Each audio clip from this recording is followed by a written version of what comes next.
Thank you. The man who was acquitted in the death of a Toronto police officer is sharing the emotional and financial burden he has experienced after nearly 3 years of waiting to clear his name. He spoke to CTV's John Woodward on the same day Toronto's top cop clarified his comments on the case. That night was a nightmare for us. A nightmare finally over. The relief written on the faces of Umar Zameer and his wife Ida Sheikh. The threat of life in prison no longer hanging over his head. We are so blessed. But we hoped for this day, but we were scared that it would never come. The last 3 years have taken a toll. Police charged him with first-degree murder. He was branded a cop killer, with top political figures, including Ontario's premier, expressing outrage he had been released on bail. After 3 months in custody, he missed the birth of his second child. It happened. It's a very sad, tragic accident. I just wish it didn't happen.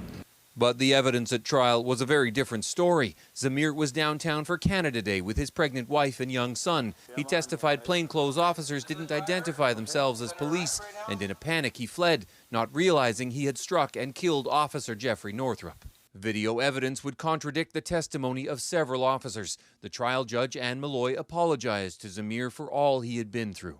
Toronto's police chief announcing 2 reviews, one by the OPP of officer testimony and another of plainclothes procedures, and walking back his comments that he hoped for a different outcome. Is that I accept the jury's findings, and we are an organization that's grieving and trying to work through finding some path towards closure. Ontario's premier offered an excuse for his earlier comments, saying, "At the time, I had limited information. The courts have decided, the jury decided, and you have to respect the justice system."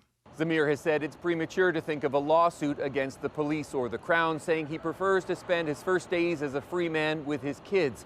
But questions remain about how this prosecution went as far as it did. It got this far, and it was a few inches away, perhaps, from a wrongful conviction. Zameer says he will never stop being racked with guilt over the death of Officer Northrup. I don't know how long it will haunt us. But his family is getting some relief from the financial toll. Online donations have totaled $230,000. John Woodward, CTV News, Toronto.